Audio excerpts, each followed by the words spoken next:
ঈদের শুভেচ্ছা দিয়ে আজকের অনুষ্ঠান শুরু করব। কারণ আমাদের 12 মাসে 13 পার্বণের অন্যতম একটি পার্বণ হচ্ছে গিয়ে এই খুশির ঈদ বা ঈদ উল ফেতর। এবং বিরাট খাওয়া দাওয়া রয়েছে। সকালবেলা ঝটপট অনুষ্ঠানটা করব, দুপুরবেলা বিরিয়ানি, চাপ ইত্যাদি ইত্যাদি খাবো। তার সঙ্গে তো সেমাইয়ের পায়েস রয়েছেই। তো সুতরাং আনন্দে দিনটা কাটান, কিন্তু আপনারা আনন্দ করতে গেলেও আমাদের তো বক্তব্য শেষ হয় না। এই যে প্রবীরবাবু কালকে রাত্রিবেলা ভ্যারাইটি কোয়েশ্চেন করলেন বহু জায়গা থেকে। তাতে একটা ফোন এলো দেখলাম নন্দীগ্রাম থেকে। তারা বলছে যে ক্যান্ডিডেটটা ঠিক ভালো হয়নি, শুভেন্দু এগিয়ে রয়েছে। এগুলো হচ্ছে গিয়ে পারসেপশনের জায়গা থেকে আহ, বিভিন্ন লোকের একটা কনসেপশন নেওয়া। কি হবে না হবে সেগুলো অনেক স্ট্র্যাটেজিক্যাল, আমরা পার্ট টু পার্ট নিশ্চয়ই সেটা নিয়ে আলোচনা করব। কিন্তু গণতান্ত্রিক মতে এই যে মাঝে মাঝে আমরা দর্শকদের সঙ্গে কথা বলি, তার জন্য অবশ্যই প্রবিদ্যাকে আমি কনগ্রাচুলেট করি। এবং আজকের বিষয়টা কিন্তু একদম ডিফারেন্ট। আজকের বিষয় হচ্ছে যে রাজনীতিতে লড়াই থাকবে, যে কেউ ভোটে জিতবেন। সে তৃণমূলের এবার হাওয়া রয়েছে, তৃণমূল জিততে পারে, কখনো হয়তো বামেরা ফেরত আসতে পারে।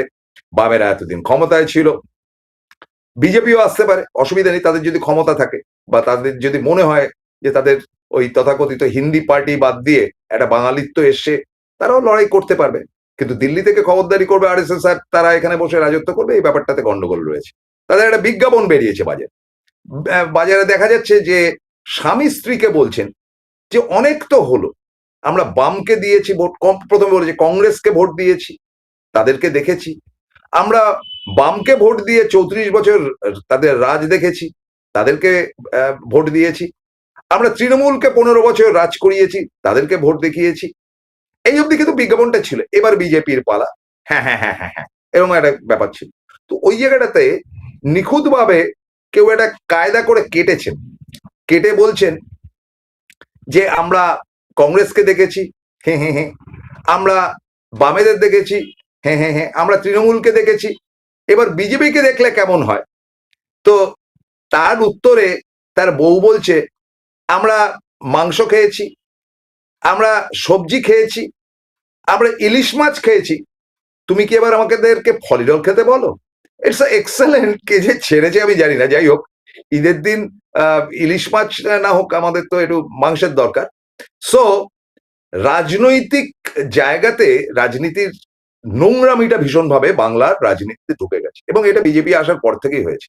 বামেরা অসভ্যতামি করতেন না তা না, বা তৃণমূলে একেবারে ধোয়া তুলসী পাতা ধর্মপুত্র যুধিষ্ঠির ছিল না তা না, কিন্তু তার একটা প্যারামিটার ছিল যে এই অবধি তারা বাড়াবাড়ি করেছে। ব্যক্তিগত আক্রমণ, ব্যক্তিগতভাবে মুখ্যমন্ত্রীকে আক্রমণ, এইসব নোংরামি কোনোদিনই ছিল না। জ্যোতিবাবুদেরকে আমরা তুলোধনা করেছি একটা সময়, কিন্তু তার ব্যক্তিগত জীবনে তিনি কি করেছেন না করেছেন সেটা ঘাটতেও যায়নি, বা জানলেও সেটা বলতেও যায়। কিন্তু এখন সেগুলো হচ্ছে নির্মম ভাবে। এবং তার থেকেও বড় কথা, এমন সব নোংরামি ঢুকে গেছে, এবং এমন সব লোকেদেরকে এবার ক্যান্ডিডেট দেওয়া হয়েছে বা ক্যান্ডিডেট করা হচ্ছে, আবার কাউকে কাউকে পর্দার আড়ালে রেখে তাকে দিয়ে ভোট কাটানো হচ্ছে। এই যে ঘটনাগুলো, এটা পুরোপুরি বিজেপির মধ্যে হয়েছে। একদম সেটা নিয়ে রাজনৈতিক কিস্সা বলছি, কিন্তু এটা রাজনৈতিক কেচ্ছা বলতে পারলে আমার ভালো লাগতো। কিন্তু আমাদের একটি সম্ভ্রান্ত চ্যানেল, সেখানে রাজনৈতিক কি মানে কেচ্ছা কথাটা না বলে আমরা বলছি কিস্সা, ব্যাপারটা অনেকটা এক। এইভাবে আমরা শুরু করতে চাই ভোটের হাওয়া।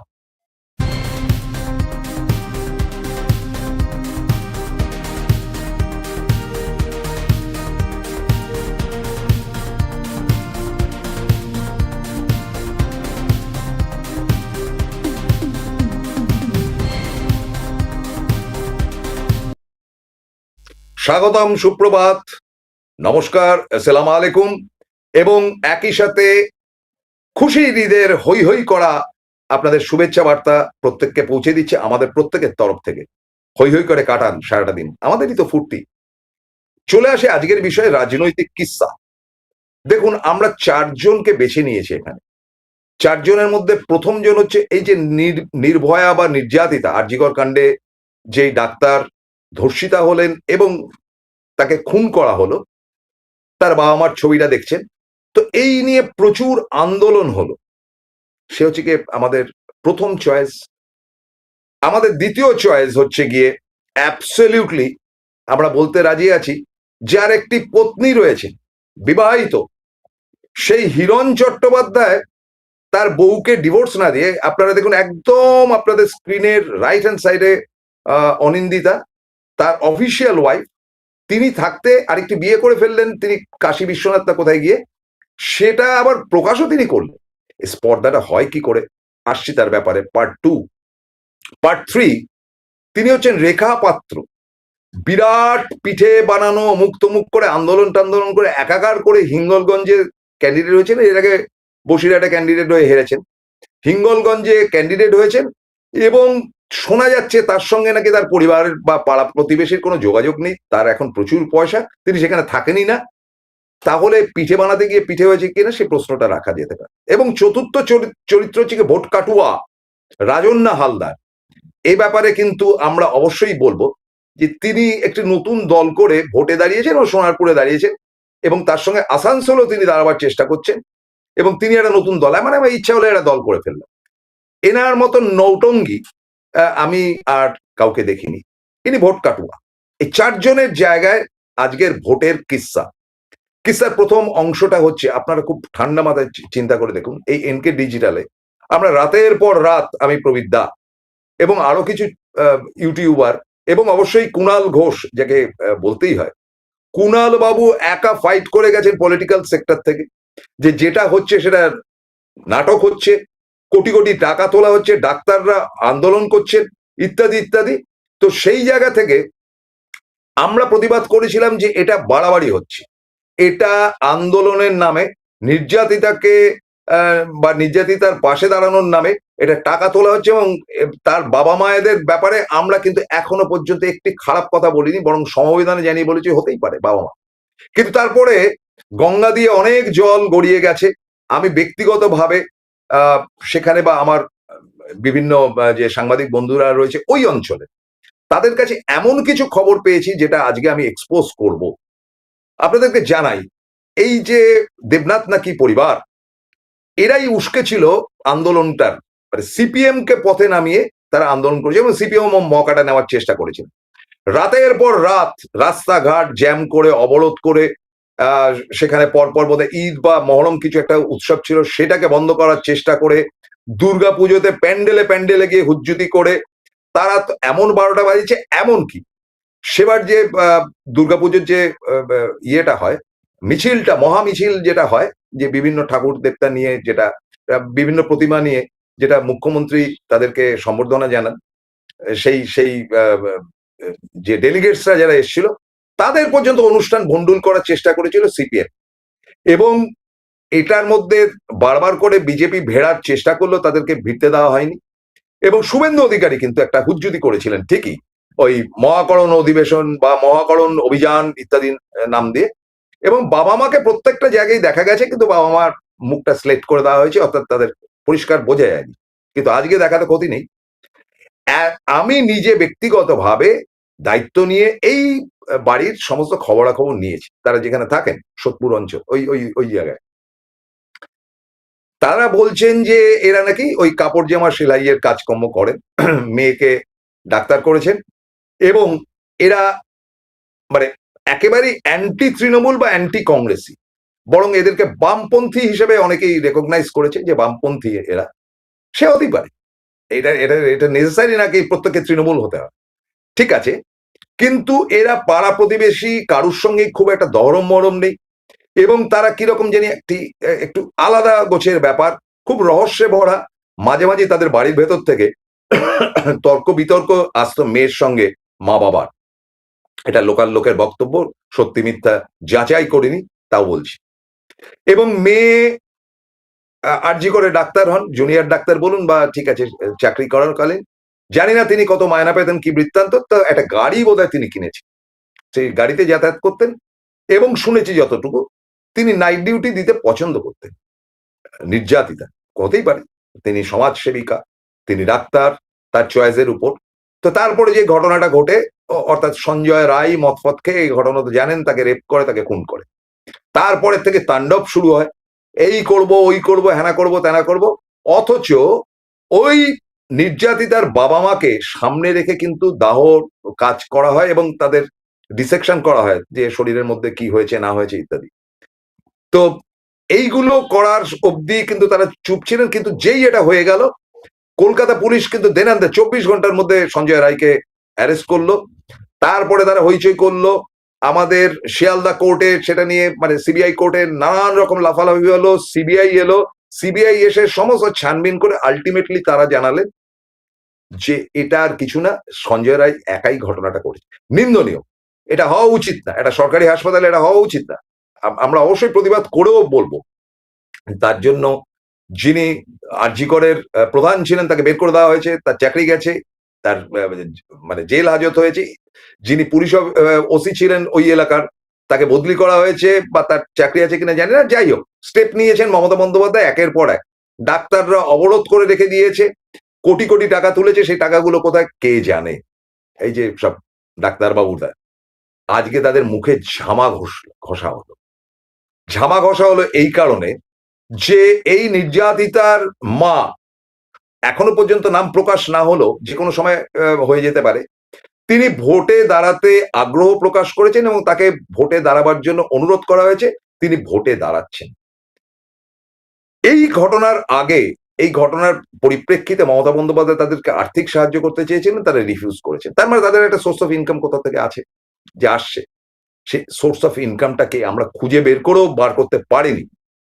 এখন তো বোঝা যাচ্ছে যে সোর্সটা কারা, যে খুব সূক্ষ্মাতি সূক্ষ্ম ভাবে ওই যে ডাক্তাররা টাকা তুলেছে তার একটি অংশ, যতদূর বিভিন্ন সূত্র মারফত জানতে পেরেছি, তার একটা মোটা টাকা এই দেবনাথ পরিবারের হাতে চলে যেত, এবং তার সাথে সাথে ধীরে ধীরে তারা বুঝতে পারলো যে তারা বিখ্যাত হয়ে গেছে।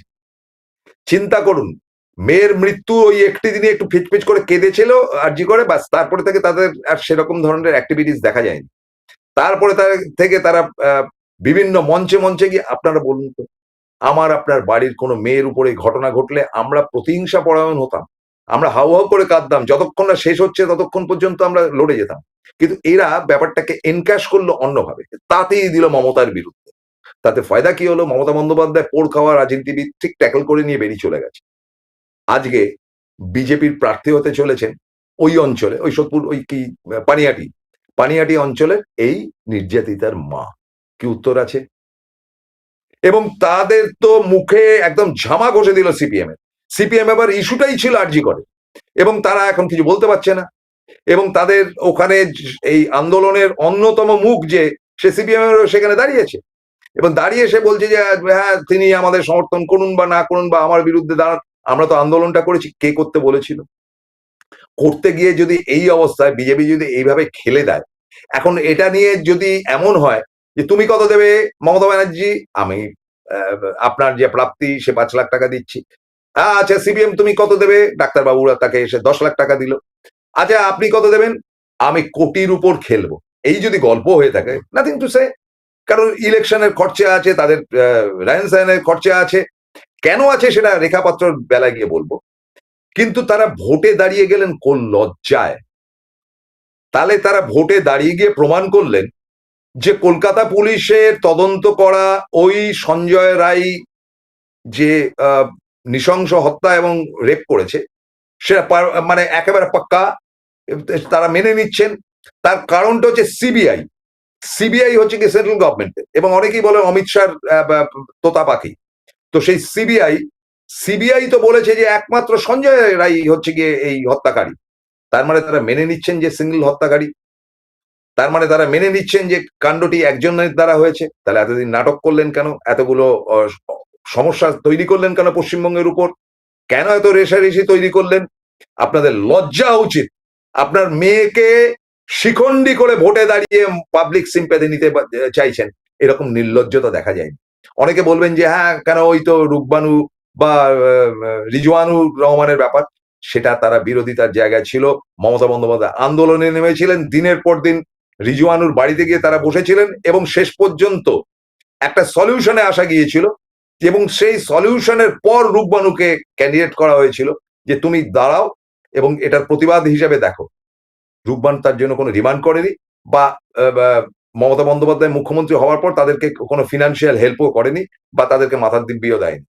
এই একটি ঘটনা ঘটেছিল, কিন্তু তার পরবর্তী অধ্যায় আর এই ঘটনাটার সঙ্গে সঙ্গে তিনি নাচালেন যাদেরকে, তিনি যাদেরকে নিয়ে লড়াইটা করালেন তাদেরকে, এটা সিপিএম এর ব্যর্থতা।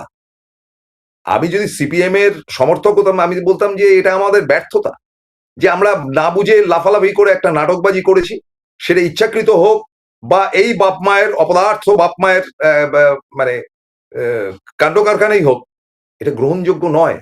পশ্চিমবঙ্গের বুকে এত বড় নক্কারজনক রাজনৈতিক কিস্সা কিন্তু এরকম হয়নি। কি বলেছেন বাপ মা একটু শুনে নিন, কারণ আজকে দীর্ঘায়িত করবো না, পার্ট পার্ট করে চারজনের বলতে হবে, দেখতে চাই।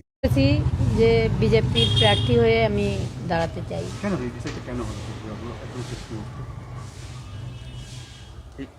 শেষ মুহূর্তে নয়, প্রথম থেকেই আমাদের বলা হচ্ছিল, কিন্তু আমি রাজি ছিলাম না। কিন্তু আমি দেখলাম যে নারীদের নিরাপত্তা এবং নারী সুরক্ষা আর যে রন্ধে রন্ধে পশ্চিমবঙ্গের দুর্নীতি, কোনো মানুষই ভালো নেই। তাই আমি এই তৃণমূলের পুরো মূলটাকেই উপড়ে ফেলার জন্য আমি বিজেপিতে যোগ দিয়েছি। বুঝুন, উনি তৃণমূলের মূলকে উপড়ে ফেলার জন্য ভোটে দাঁড়িয়েছে। ভোটে দাঁড়িয়েছে কোনো পানিহাটিতে ভোটে দাঁড়িয়ে তিনি যদি জিতেও আসেন, তিনি পশ্চিমবঙ্গকে পরিবর্তন করে ফেলেন। মানে এসব ফালতু কথা, ব্যাড এক্সকিউজ, এটা ক্ষমাহীন একটা অপরাধ যেটা পশ্চিমবঙ্গের লোককে তিনি নাড়াচাড়া করেছিলেন। এবং প্রথম রাতে তো সব বাড়ির বৌমারা বেরিয়েছিলেন, সব বাড়ির ছেলে বা বউরা স্পেশালি বেরিয়েছিল। পরে অবশ্য তারা বুঝেছিল এটা রাজনীতি হয়ে যাচ্ছে, তারা মানে ঘরে ঢুকে গিয়েছিল। কিন্তু এটা তো ঠিক, যেটা প্রতিবাদে হাজার হাজার মানুষ পথে নেমেছিল এবং সেটা একটা ঐতিহাসিক ঘটনা। তার দায় নিশ্চয়ই মিসেস দেবনাথ নেবেন। ভোটে দাঁড়িয়ে তিনি লোকের বাড়িতে গিয়ে কি বলবেন যে আমার মেয়েকে রেপ করেছে, এটা আমার মেয়ের ছবি, যে ছবি আমরা দেখাই না বা যে কথাটা নিয়ে আমরা নাড়াচাড়া করতে চাই না, আজকে সেটা এক্সপোজ করে দিয়ে তিনি বলবে ভোট দিন, আমাকে ভোট দিন। কি ছিড়বেন আপনি? যদি জেতেন পশ্চিমবঙ্গকে চেঞ্জ করে দেবেন, পশ্চিমবঙ্গের জায়গা তৈরি করবেন। ফলে এই জায়গাটা থেকে আমি পয়েন্ট নাম্বার 1 দিয়ে একটা বিরতিতে যাচ্ছি। বিরতির পর ফিরে এসে বাকি 3 জনের কিস্সা আপনাদের সামনে তুলে ধরবো। আপনারা কিন্তু বিচার করবেন, প্রত্যেকে শেয়ার করুন এবং কমেন্ট করুন। কমেন্ট চাই আজকে। যাচ্ছি বিরতিতে, ফিরছি খুব দ্রুত, সঙ্গে থাকুন। জয়গুরু রত্নভান্ডার জ্যোতিষ সীমা, এখানে গোল্ড মেডেলিস্ট জ্যোতিষী বসেন। হাই কোয়ালিটির আসল গ্রহরত্ন সবচেয়ে কম দামে এখানে পাওয়া যায়। স্থান বেলঘড়িয়া রানী পার্ক, বটতলা, 2 নম্বর রেলগেটের নিকটে। 9681345722 এবং 9007778922। Welcome to the world of civil business. A Bengali business personality and the most successful business group, Roy Construction Group of companies, now coming Sarib, West Bengal. Mr. Anup Roy, the managing director of the Roy Construction Group company, ready to serve his native land, the mother Bengal.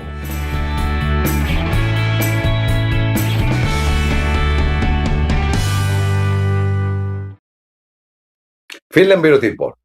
আমার দ্বিতীয় চরিত্র হচ্ছে গিয়ে Hiran Chattopadhyay, doctor Hiran Chattopadhyay এবং তার স্ত্রী অনিন্দিতা এবং তার নতুন বউয়ের নাম জানি। আপনারা বলুন তো, আমাদের তো একটা কনস্টিটিউশনাল ল রয়েছে, হিন্দু ল যেটাকে বলা হয় অ্যাক্ট, যে আপনার প্রেজেন্ট স্ত্রী যাকে আপনি রেজিস্ট্রি করে বিয়ে করেছেন এবং বিয়ে করার পর তাকে ডিভোর্স না দেওয়া অবধি আপনি আরেকটি বিয়ে করতে পারেন না। এবং পারেন না, এটা যদি করেন এবং ইনি যদি মানে আইনানুগ সহযোগিতা বা সাহায্য নেন অনিন্দিতা, তাহলে জেল হাজত হচ্ছে কি তার প্রাপ্য। অনিন্দিতা কিন্তু ইতিমধ্যে পোস্ট করেছেন যে তিনি দেখে নেবেন যেদিনকে হিরণ তার নমিনেশন সাবমিট করতে যাবে। আমরা সেটাই জানতে চাই যে রেজিস্ট্রি যেটা হয়েছিল সেটার পেপারস অ্যান্ড আদার্স, এটা এখন তো পশ্চিমবঙ্গ সরকারের পুলিশ কিছু করতে পারবে না, তবে হ্যাঁ ফিরে এসে এগুলো দেখা হবে। এই হিরণ চট্টোপাধ্যায়ের কিস্সা ছিচি পড়ে গিয়েছিল সারা দেশ জুড়ে এবং সিনেমা মহলে তো বটেই। এবং বলা হয়েছিল তার স্ত্রী বর্তমান থাকতে তাকে ডিভোর্স না করে, এবং সন্তানেরই আছে, তিনি আরেকটা বিয়ে করলেন কি করে তার আধা বয়সী একটি মেয়েকে। দেখুন, এই ঘটনাটার পর তাকে অনেকটা অ্যাভয়েড করতে শুরু করে বিজেপি। কিন্তু বিজেপির এমনই অবস্থা যে প্রথম লিস্ট দেওয়ার পর তাদের হাতে আর লোক নেই। তো হিরণকেই দিতে হয়েছে কোথায় না, হাওড়ার শ্যামপুরে। তিনি শ্যামপুরে জিতে আসতে পারবেন না পারবেন এটা পরের কথা, তার তো যাওয়ার কথা ছিল লালবাজারে বা আলিপুর সেন্ট্রাল জেলে। তাকে কি করে টিকিট দেওয়া হলো?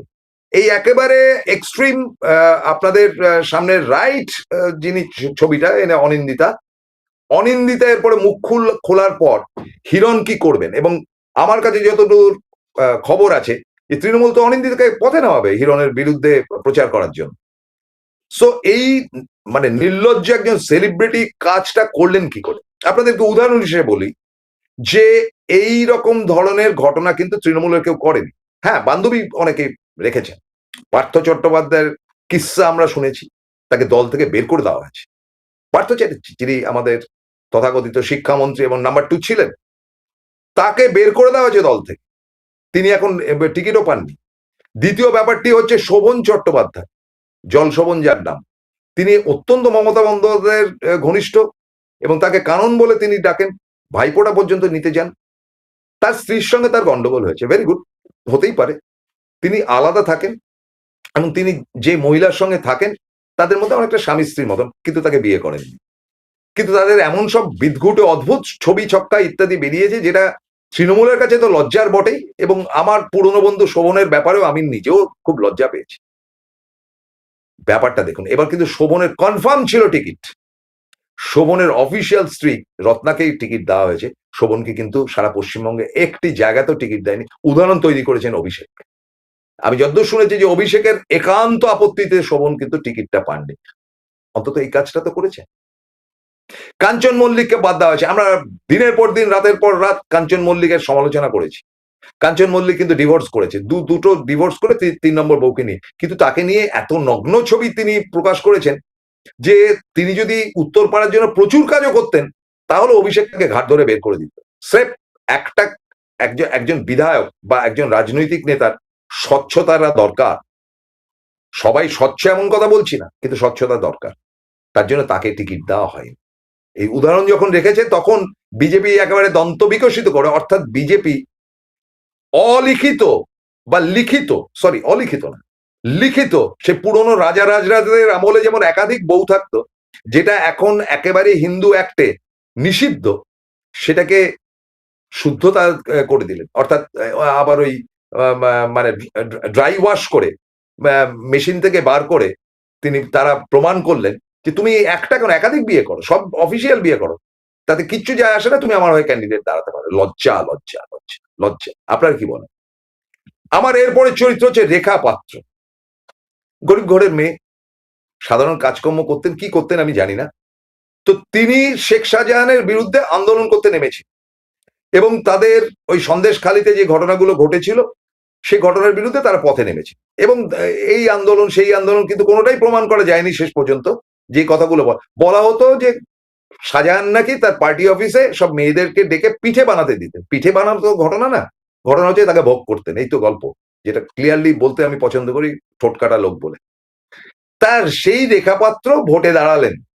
কেন ভোটে দাঁড়ালেন? আপনার তো আন্দোলন করার কথা। ভোটে যখন দাঁড়ালেন তখনও তিনি কিন্তু অত্যন্ত দরিদ্র পরিবারের এক গৃহবধূ ছাড়া কিচ্ছু না। তার গ্ল্যামার বেড়ে গেছে, ভোটে হেরে গেছেন, তারপর তার গ্ল্যামার বেড়ে গেছে। আমরা মানে খবর নিয়ে দেখেছি ওই হিঙ্গলগঞ্জ বলুন বা সন্দেশখালী ওই জায়গায় তিনি এখন আর থাকেন না। তিনি এখন সফিস্টিকেটেড কলকাতা শহরের বা কলকাতার নিকটবর্তী কোনো জায়গায় তিনি এখন আরামে আমেজে রয়েছেন। তিনি নিজে পিঠে হয়ে গেছেন, এই প্রশ্ন রাখতেই পারি, কারণ পিঠে বানানোর গল্প তো তার মুখ থেকে শোনা। তো তার গ্ল্যামারই চেঞ্জ হয়ে গেছে, she is a glamorous lady নাও।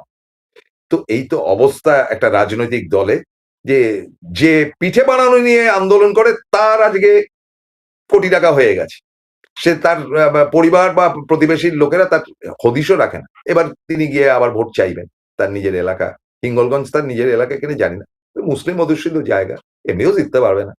এ হচ্ছে তৃতীয় চরিত্র। এবং চতুর্থ চরিত্র হচ্ছে রাজন্যা হালদার। এর মতন ধুরন্ধর মেয়ে আগের যে কজনের কথা বললাম তার থেকে অনেক বেশি প্রেসিডেন্সির ছাত্রী ছিল, ফলে কাজ কারবার কিন্তু প্রেসিডেন্সি মার্কা। এনাকে মানে মমতা বন্দ্যোপাধ্যায়ের জীবনে যতগুলো ত্রুটি ছিল তার মধ্যে অন্যতম ত্রুটি হচ্ছে গিয়ে একে 21শে জুলাই মঞ্চে তোলা। মমতা বন্দ্যোপাধ্যায়ের কিছু হটকারী ব্যাপার রয়েছে, তিনি কারোর উপর খুব খুশির দেনান্দায় তাকে পুরস্কৃত করতে চান, একটু আগু পাছু দেখতে হয়, যেটা অভিষেকের মধ্যে বিন্দু মাত্র নেই। দিদি মাফ করবেন, কারণ মানে ঠিক এক ব্লাইন্ডের মতন প্রোগ্রাম করার জন্য আমি বসি। এখন ভোটের সময় কিছু কিছু সমালোচনা হবেই, যেটা ত্রুটি সেটা ত্রুটি। রাজন্না হালদার হঠাৎ মঞ্চে উঠে ব্যাগার ব্যাগার করে কি সমস্ত শ্লোক ফুক করলো ফললো, আমাদের খুব খারাপ লেগেছে যে এই মেয়েটা কি, একেবারে পাকা মেয়ের তাকে মঞ্চে তোলার জাস্টিফিকেশনটা কি? হোয়াট এভার ইট ইজ, ঠিক আছে, একটা নতুন মেয়ে যদি উঠে আসে উঠে আসুক। দেবাংশুও তো উঠে এসছে এইভাবেই, কিন্তু দেবাংশুকে তো 21শে জুলাই এর মঞ্চ দেওয়া হয়নি, তো বলা যেতেই পারে। যাই হোক, তো সেই রমণী ধীরে ধীরে ধীরে ধীরে নিজের নামটা বাড়াবার জন্য তিনি হাওয়া গরম করলেন, এবং আরেকজন তার তৃণমূল ছাত্র পরিষদের এক বান্ধব পর্যন্ত জোগাড় করলেন, শুনেছি তারা আজকে বিএফিও করেছে। এবার আরজি করের ঘটনাটার সঙ্গে সঙ্গে তার একটা ফিল্ম বানিয়ে ফেললেন, শর্ট ফিল্ম। আজকের দিনে একটা ফিল্ম বানাতে গেলে, এটা প্রবীরবাবু আরও ভালো বলতে পারবে, বা আমি মিডিয়াতে এতদিন চাকরি করেছি, কমসে কম আজকের দিনে কমসে কম কয়েক লক্ষ টাকা দরকার। কে দিল টাকাটা? রাজন্না হালদারকে। কি তার পেডিগ্রি, কোথা থেকে টাকা পাচ্ছেন? তিনি ফিল্মটা বানিয়ে তিনি মার্কেটে পর্যন্ত ছেড়ে দিলেন যে এই ফিল্ম, এই যে তার কপালে ঝুঁটিতে পট্টি দেখছেন না ন্যাড়াবাগচির মতন, এটা নতুন নাটক। আর ইনি হচ্ছেন নৌটঙ্গী নাম্বার 1। তারপরে তাকে তার মানে তার ল কলেজে কি একটা কেচ্ছা হলো, সেই কেচ্ছাটা থেকে তারই এক বন্ধুকে পাওয়া গেল যে মহিলাদের উপর অত্যাচার করছে। এই তো ঘটনা, তার সঙ্গে তার ছবিও পর্যন্ত বেরিয়েছে। তো তারপরে তিনি দেখলেন যে আরে আমি তো জমি পাচ্ছি না। আপনারা বিশ্বাস করুন, ঠিক 2টি বছর আগে আমি প্রত্যেক বছর একাদশীর দিন দিদিকে প্রণাম করতে যাই, মানে মুখ্যমন্ত্রীকে, এবং তিনি 1 বাক্স মিষ্টি দিয়ে দেন, বাড়িতে বৌমাকে দেবে। আর কালী পুজোর দিন তো ডেফিনেট করেই যাই, পুজো শেষ অব্দি ওখান থেকে পালাবার উপায় নেই, আটকে রেখে দেয় একটা কোনায়, মন্ত্রীদের সঙ্গে গেজাই ফাজাই, তারপরে প্রসাদ নিয়ে বাড়িতে ফিরি। বল প্রসাদ না নিয়ে আর যজ্ঞের ইয়ে না নিয়ে যাবে না, তাই নিয়ে ফিরি। তো একাদশীর দিন বছর 2 আগে আমি দেখলাম ঋতব্রত এসছে তার স্ত্রীকে নিয়ে, আর রাজন্না তার বান্ধবকে নিয়ে এসছে।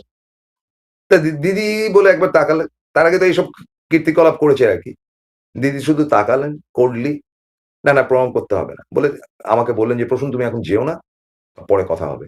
তারপরে ওই ঋতব্রত বোধহয় প্রণাম করলো, ঋতব্রকে ভালো ভালো করে কাজকর্ম করো বলে বেরিয়ে চলে গেল। তা আমি বসেছিলাম, তারপর দেখলাম রাজন্না মাথা নিচু করে চলে গেল। মানে জমিটা তার কিন্তু ক্লিয়ার হয়নি। আপনাদেরকে বলি, এক্সপোজ করছি, মমতাদি এটা তো আপনি অন্তত সাক্ষী। তো এরপরে তিনি দেখলেন যে তার জমি খারাপ হয়েছে, তিনি গিয়ে বিজেপিতে জয়েন করার চেষ্টা করলেন। তো বিজেপির যারা নেতা বা আরএসএস স্ট্রিক্টলি বললো যে এই মেয়েকে নেওয়া যাবে না, পরিষ্কার। তিনি বিজেপির অফিসের সামনে ঘুরঘুর ঘুরঘুর করলেন, বা আনপ্রেডিক্টেবল ক্যারেক্টার, একে নেওয়া যাবে না। তখন তিনি কি করেন, ভেতরে ভেতরে বিজেপির এক রাজনৈতিক নেতার সঙ্গে তার একটা লেনা দেনা হয়েছে, তাতে করে তিনি একটি নতুন পার্টিও খুলে ফেলেছেন, এবং পার্টি খুলে তিনি সোনারপুরে দাঁড়িয়েছেন। সোনারপুরে লাভলি মৈত্রর বিরুদ্ধে তিনি দাঁড়িয়েছেন এবং বলেছেন যে আমি সোনারপুরের মেয়ে, লাভলি মৈত্র তো সোনারপুরের মেয়ে না। সেখানে রূপা গাঙ্গুলিও দাঁড়িয়েছেন। তিনি দাঁড়িয়েছেন সিম্পলি, প্রচুর টাকা পেয়েছেন, তিনি ভোট কাটার জন্য দাঁড়িয়েছেন, যে তিনি লাভলি মৈত্রর ভোটটাকে কাটবেন বলে দাঁড়িয়েছেন, এবং তিনি শুধু লাভলি মৈত্রকেই প্রচারে গালাগাল করবেন বা সমালোচনা করবেন, ইতিমধ্যে যেটা তিনি শুরু করে দিয়েছেন। তাহলে এই যে নৌটঙ্গী চরিত্র যাদেরকে তুলে ধরলাম, এরাই হচ্ছে বিজেপির অ্যাসেট, এবং এদেরকে নিয়ে রাজনৈতিক কিস্সা। আই এম ভেরি সরি, ঈদের মতন একটি শুভ দিনে এদের চরিত্র দর্পণটি আপনাদের সামনে তুলে ধরলাম। কি মতামত আপনারা জানাবেন। ভালো থাকবেন, সুস্থ থাকবেন, এবং আমার অনেক অনেক শুভেচ্ছা আজকে ঈদের জন্য আরেকবার দিয়ে আজকে অনুষ্ঠান শেষ করছি। নমস্কার, আদাব।